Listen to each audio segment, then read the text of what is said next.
Welcome to the Catbird Quilts. I'm Kathy Martin. In today's video, I'm going to show you how to make your own jelly roll from your shirt and fabric stash. And I have a lot to say about it. So let's do it.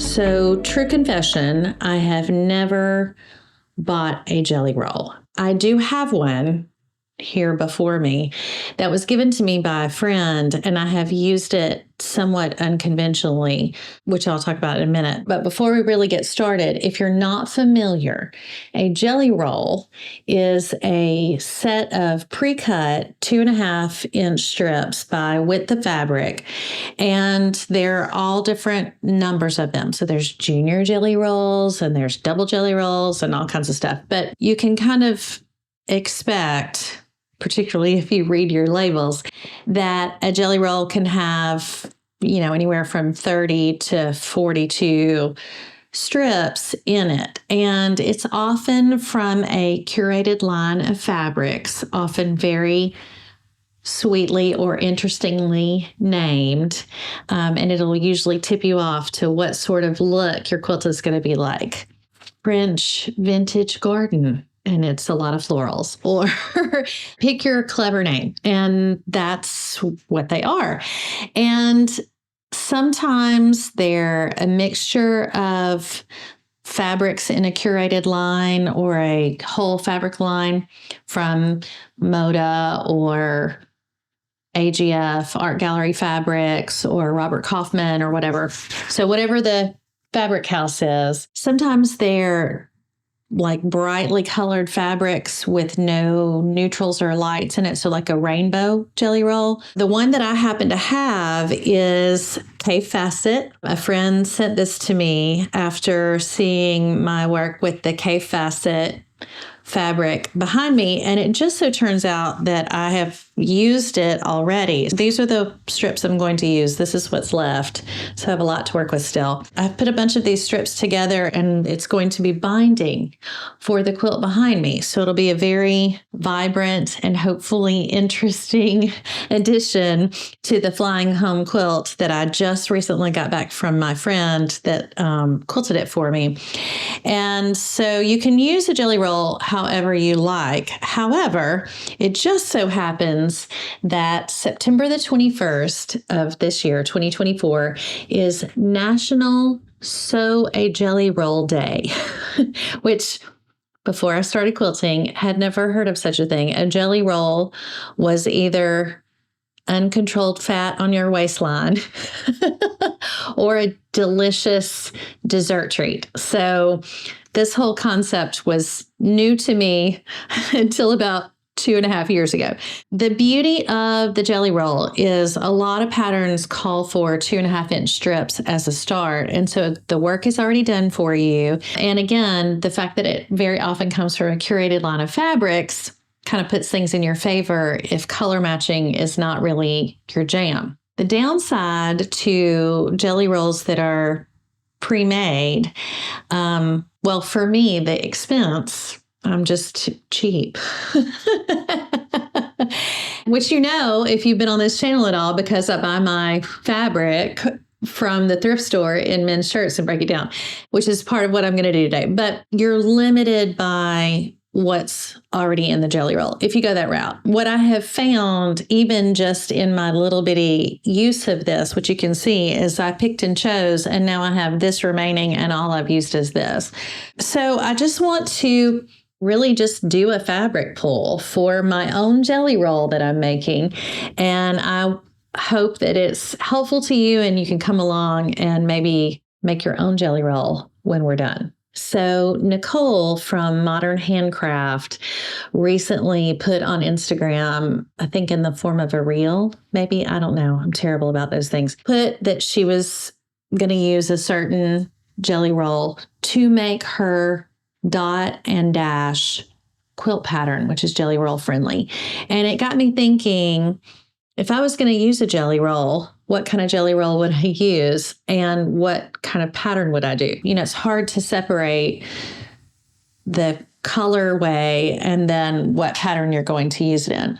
And so as I was driving back from Northeast Alabama, which is very, very beautiful at this time of year, it's rolling hills with lots of trees of every possible green, and they're just beginning to give signs that the fall color change is coming. And I was thinking, as I often do, what would I do if I made my own jelly roll? And how would I use it? And so by the time I got home from my hour-and-a-half drive to Northeast Alabama, I was like, well, I've got to make a fall jelly roll. I've just got to. The first step for me was to decide what colors I wanted to be in my fall jelly roll. Now, at this point, I have no plans of making a jelly roll quilt, although you know how that goes with me. But the first was, well, all these green trees, they start off every color of the green range, and then it goes into yellow, and then orange, and then red, and eventually into brown. And so that was my starting place. So 5 colors, and I just started with green because it's what I had just witnessed on my gorgeous drive. And so that's what I want to show you. So in order not to have this video be 2 hours or more, like it is when I actually do a fabric pull, I just picked some of the keeper greens that I had. I actually pulled out my whole green tote, and I'm starting to have lots of green because it's not easy being green. And I started with this dark green that's here on my left. So on my drive, I was really trying to pay attention to just exactly what types of greens I was witnessing on my drive. And the reality was it was every type of green: army green, yellow green. There were even some limey greens in there, which is a surprise. And if you saw my fall quilt 2 years ago, you know I was really struggling with what to do with the greens. So I started with the really dark evergreens and then pulled this really just good medium green that can kind of lean on the army side, but also could kind of go just a neutral green. I found this plaid shirt that I had, and because it's like its own celebration of green, it's like done. And then I've had this green shirt for a long, long time. It, to me, feels like grass green, but if it was up against something that really was grass green, it probably isn't. And then here's the lime green that I thought maybe I would try to integrate this time. And then this something, whatever this is, it's one of those that's complicated because I originally had it in my yellow tote and it was like, oh no, green. And then I put it in the green tote and it's like, oh no, yellow. So I've tried to put it in the brown tote, and that was a definite no-go. So I had these greens. I was like, well, there's 6 of them. If I was going to use all of them, then that's 6 out of 40. So in my head, I'm doing a running tally. I'm going to need 40 strips. And I was pretty pleased with this. I actually, okay, oh, that works, which is what I'll do a lot of times with my shirt fabrics. All of these, except for this one, by the way, shirts. I'll pull the most interesting fabric, and then I literally just match it up. Like, is that close? Yeah, that's pretty close. Yeah, that's good. This is kind of like the dark in it, and so on and so forth. When I pulled this lime green, I wasn't sure. Right where the yellow and the green meet each other is almost identical to that color. Although in context, you wouldn't look at the shirt and go, oh, it has lime green in it. I don't think that would be the color that would pop out, but it does match.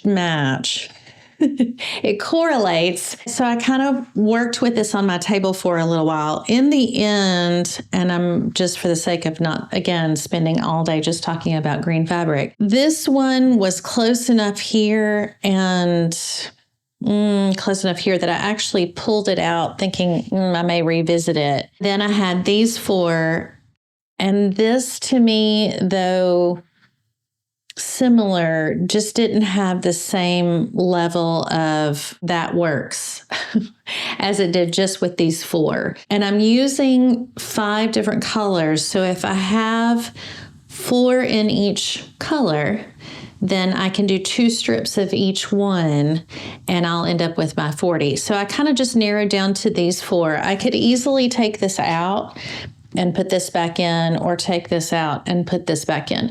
And it's a good time to mention this. If I was doing a jelly roll friendly quilt pattern that did not have a substantial light background, I would probably use this combination because this introduces some contrast. We've got the dark, these are kind of in the medium family, and this is light. And so, for example, the Maggie Pearl by Penelope Handmade, it is a checkerboard by block. And so you pair light fabrics with dark fabrics. Same with striped paint, or maybe paint stripes of Zen Chic for Moda. Similar idea, strips, contrasting strips together with blocks on blocks. And I might need that light. Another one that kind of falls in that family would be Jelly Stars by Modernly Morgan. But if I was going for a jelly roll friendly pattern that has a substantial light background, the one that comes to mind that I've been really kind of jonesing for is Ophelia by PiecedJustSew. Amanda from PiecedJustSew. So Ophelia has a lot of light background. So if I did that and had this light, this might not be enough of a contrast to support that quilt pattern. Another that I really like is Tangled by Cluck Cluck Sew. Love that name. I'm just thinking of my little chicken over here. Cluck Cluck Sew. It has a lot of white background as well. I know that was so weird. Me and the chicken over here. I just don't want to put him away. He's so cute. I might want to do kind of a more vibrant and less contrasting with light because there's a lot of white background. There's another by PiecedJustSew called Log Jam, and it ends up with a white background that runs all through it. And so in that case, that's when a strongly colored jelly roll would be the way to go. And so I could do either this or this, depending on what I was in the mood for that day. So I just kind of went with this for now. Let's just put this back out. So we'll pretend like I'm doing one of those first quilt patterns that I named, and put these aside. And then it was on to yellow. Now yellows can be challenging. Sometimes they are actually in the gray family. And so I had found this shirt at the thrift store, of course. Actually, you can still see the pocket. And it's such an interesting yellow because in the store I was like, whew, so bright, but got it home and compared to one of my really bright yellows, it actually isn't too bright, but it is kind of green. And then there is a very faint, hopefully the close-up will get it, very faint tattersall in an orange yellow. So it's a greeny yellow background with a yellow orange tattersall. And I felt like that was the perfect bridge from these greens going into yellow. This is another shirt. So shirt. That is nearly the exact color that's in this shirt. These two are muted, a little more muted. They kind of fall in this green as opposed to this green.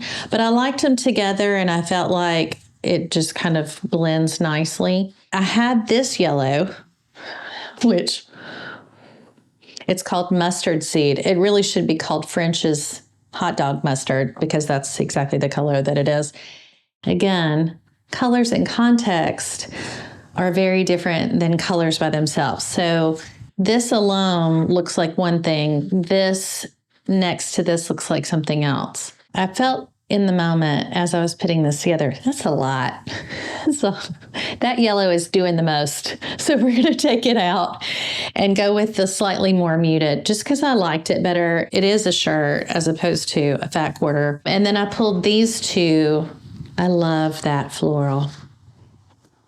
And this is an Oxford cloth shirt. So again, if I was making a quilt pattern that did not have a background, this might be perfect. If I was going for a quilt pattern that had a lot of background, I would probably eschew these lighter yellows and go for French's hot dog mustard. But I liked the way this looked. I felt, I don't know, just it gives an additional print. It's a little bit lighter. I'm stroking this fabric. I'm sorry.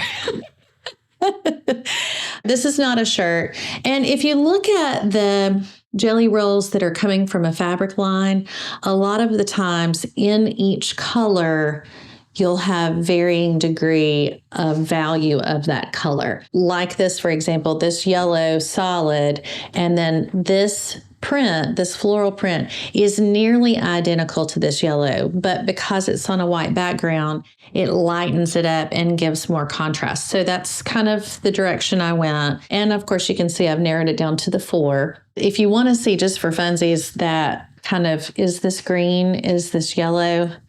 For a hot minute, I still had this in the mix. This is one of those, depending on your quilt pattern and depending on your mood. I like it. I think it gives an interesting jump from the green to the yellow.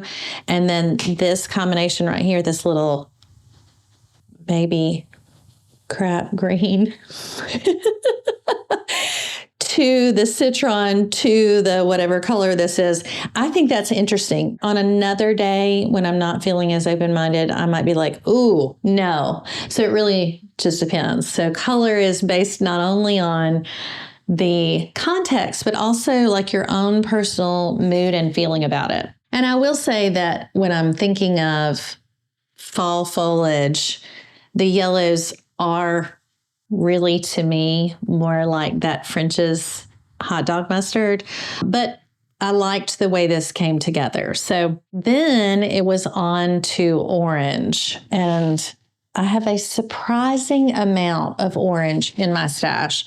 And a surprising number of those oranges are shirts. I don't know what the deal. Well, actually, I do know. So we're down here in the Deep South, and my alma mater, Auburn University, our school colors are burnt orange and navy. And so there are a lot of men's shirts with that color combination. And just a little bit to the north of us are the Tennessee Vols. And so they are orange and white. So lots of orange. If you guys in Texas probably have your fair share of orange too. So I had some various oranges. Let's take this out for now because it's scary. I had this yellow orange and then this shirt that I love, have yet to figure out what project I want to use it in.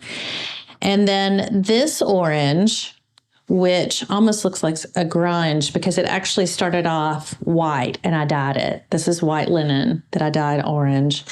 This is a cutoff from a previous project that I did. This is Spotted from Zen Chic.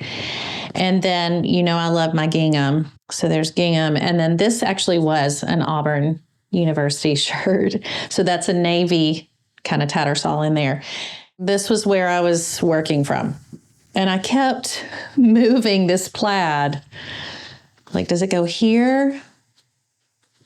Well, yeah, but I mean, does it go here? Well, so I kept it in for a little bit, and then let's bring back the scary orange again with the could be in a newborn baby's diaper color. Probably should come up with a better analogy, but it really is true.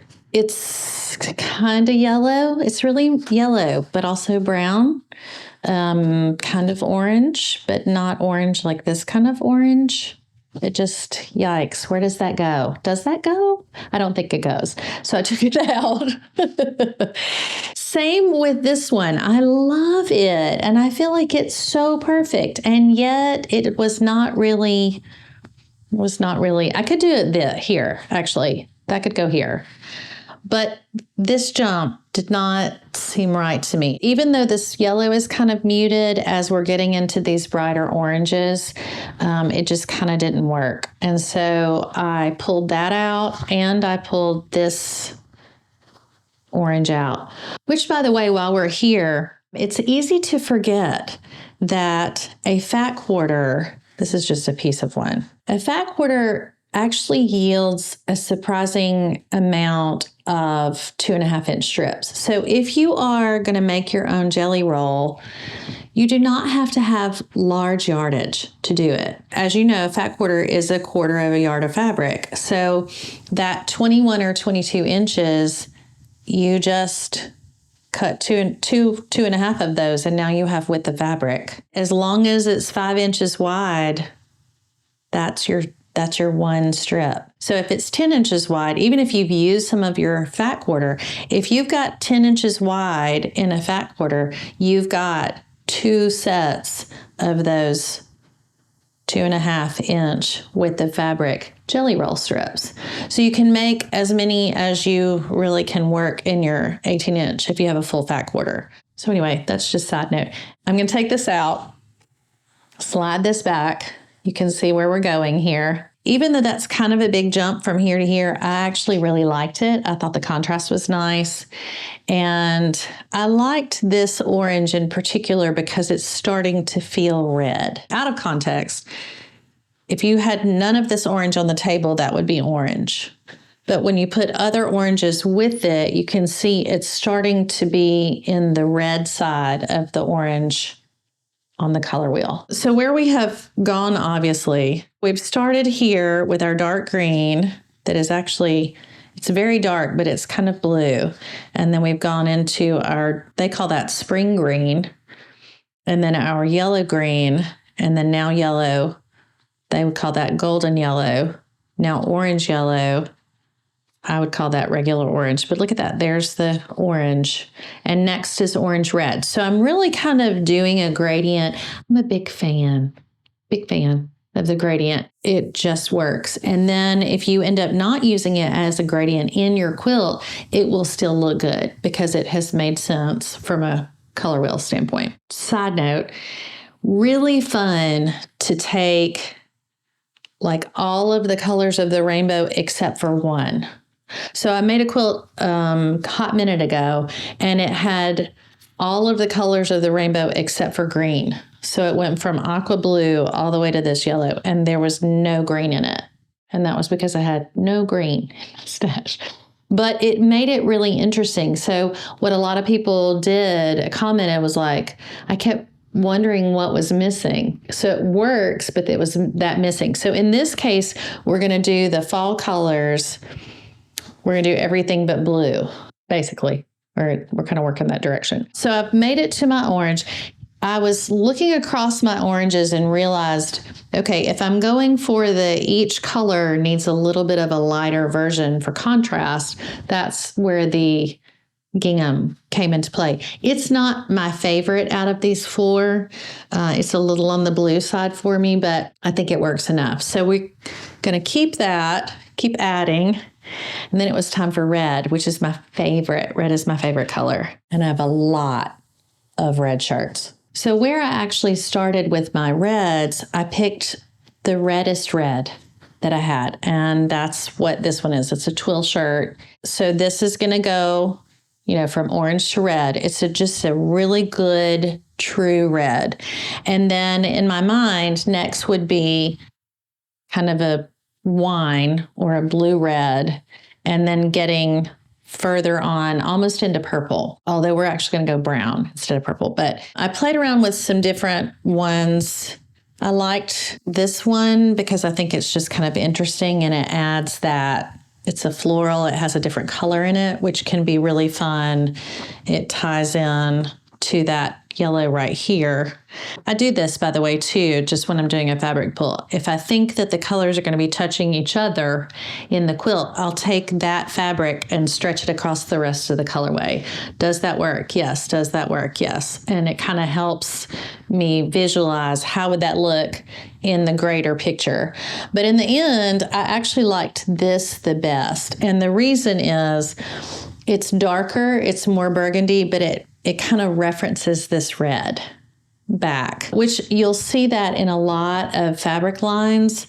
So you'll have your light blue, but then it'll have little bitty red flowers in it that exactly matches the reds in that same line of fabric. So I got to right here and was like, well, I need something that's going to blend to the orange and possibly one or more this way in the colorway. So I have these various, this is a fat quarter that I just loved, and I have been holding on to it, wanting to use it, perfectly. And then I have this gingham, which is actually almost in between these two reds. So this now in context looks like a tomato red, and this is like a cherry red. And this gingham looks nice with both of them. This fabric, what has made it complicated for me is it is a very, very good, dense red because it has these little squares of white all across it. Just in my head, I don't know where to put it. From a distance, it's going to look obviously significantly lighter, but up close, it feels like that's red fabric, and it is. But the squares added to it just make it a little bit harder to work with. In the end, I actually nixed that and the gingham because I felt like it was almost too close to the orange that was right next to it. And this was too close to this, so that got nixed. And I actually went with this, kind of a bright red with white flowers on it. And to me, that seemed to work from the orange to the tomato to the cherry to the Bordeaux. And it gave to me another set of interest because it's a floral. So I've got a floral, I've got a plaid and a stripe in my green. I've got a floral and a stripe in my yellow. I have a plaid and a gingham, so check. It's time for another floral. So I don't know, it just seemed to work to me. I had a shirt that was another floral, but it red pink from a distance. And actually, this one, the lighting right now looks almost not orange enough. So in the end result, I may call that as well. But I just kind of liked the way that seemed to bridge that. And I was like, oh, now it's getting nice and tight in here. So I've got, and I like a nice tight colorway. So this was kind of my operating idea for the colorful part. And then if you look at a lot of jelly rolls, they'll have an off-white or a beige or a pale gray or just a white that gives it that kind of background anchoring color. And then I still had brown to go. So here's what I came up with. So I happen to have a fair amount of this Make Time. I love this fabric line. I really do not buy a lot of fabric in the fabric store because I buy so much at the thrift store. But this is Make Time by Anila Hoey for Moda Fabrics. And there's another print in it that has the little glass head pins. And then there's one with scissors. Oh, love it. But the white is especially good to me because it's not white, but it's also not cream, which is not a good comforting color for me. So it's got these little pixelated squares all over it. And I thought that would be a nice addition to these other colors. My little stretch of brown right here actually reminded me of like a pumpkin spice latte. This particular brown has a lot of orange and yellow in it. My browns are not great in my fabric stash. I need to do some work. I need to start buying some brown shirts. I'll confess, I really don't care for a pumpkin spice latte. Sorry. I like apple cider or coffee, or chai. So if pumpkin spice is not your thing either, that's okay. Just imagine, salted caramel instead. And your happy swirly foam is right here. So I got it together and went, oh my goodness, this is so, so lovely. And because of the way that I picked the 5 colors, now I can do 2 of each one. And when I have my jelly roll put together, if I'm doing a whole quilt with my jelly roll, I'll have 2 of everything to work with, which is kind of nice. And in fact, just as an example, this jelly roll that was given to me, there are 2 of each one. So when I made my scrappy binding, it'll be roughly symmetrical. That's probably not going to surprise you that even in my scrappy binding, I would have some symmetry. But just having that extra fabric to work with that's similar to what you already have. I don't know if you've had that experience in your quilting where you're working along and you go, I just need one more strip of this. So that was my thought in this particular colorway. And I did want to say before I move on, if you are a shirt user like me, you may have found that the left front placket in a men's shirt does not give up as much fabric as the right side because it doesn't have the button. So the buttonhole side is narrower and sometimes narrow enough that you can't get a really big piece out of it. But it is perfect for 2.5-inch strips because there's that long run from the shoulder to the hem. And even though it's not very wide, you can actually get a surprising amount of 2.5-inch strips out of it. And even if you do what I did, which is carelessly rip through your pocket, when I seam root my pocket, I seam root the shirt as well. In between here is actually 5 inches. So that's 2 strips of 2.5-inch wide. And this is probably 24 or more inches. There's my one width of fabric, and then on either side we'll add up to or close to another width of fabric strip, which is what most jelly roll quilt patterns call for. So just know that going in, if you're using shirts and you're thinking, I don't have a lot of this shirt, you'll be surprised how many 2.5-inch strips you can get out of it. And in fact, I actually did a whole video on that. I just called it binding, which if you use 2.5-inch binding strips, it's the same as a jelly roll. So very briefly, I wanted to show you how quickly you can go from a fall jelly roll fabric pull to Halloween. So to move from fall to Halloween is really just a couple of steps. The first step we're going to do is get rid of our brown. So I happen to have some Halloween fabric in my stash, which would easily give up quite a few 2.5-inch strips. Black plus black and white. And then now I'm going to take the red away and put in some purple and orange. And now look at that. That's a Halloween quilt, just like that. I happen to have this fabric that had orange and purple, this K fabric that I don't know how I'll ever use, and then just a couple of purples. So yeah, really fun and easy. And because my multicolored fabric had yellow in it, it kind of ties in the yellow. If I wanted to go a different route and not have yellow, well, let me just show you that. So let's say you're about green witches and purple potions, not happy yellow suns in your Halloween. Look at that. Isn't that fun? And while I'm at it, let me throw in some more black. So if you've been seeing everyone's Halloween fabrics and you've been jealous or envious of them and not having the budget to go out and buy a whole Halloween line of fabrics, really, you'd be surprised at how far shirts can carry you. It's not generally hard to find black shirts. I've got a black pinstripe. I've got a black polka dot. White shirts that are tattersall or check are pretty easy to find. Probably not going to find this pineapple one, but how fun is that?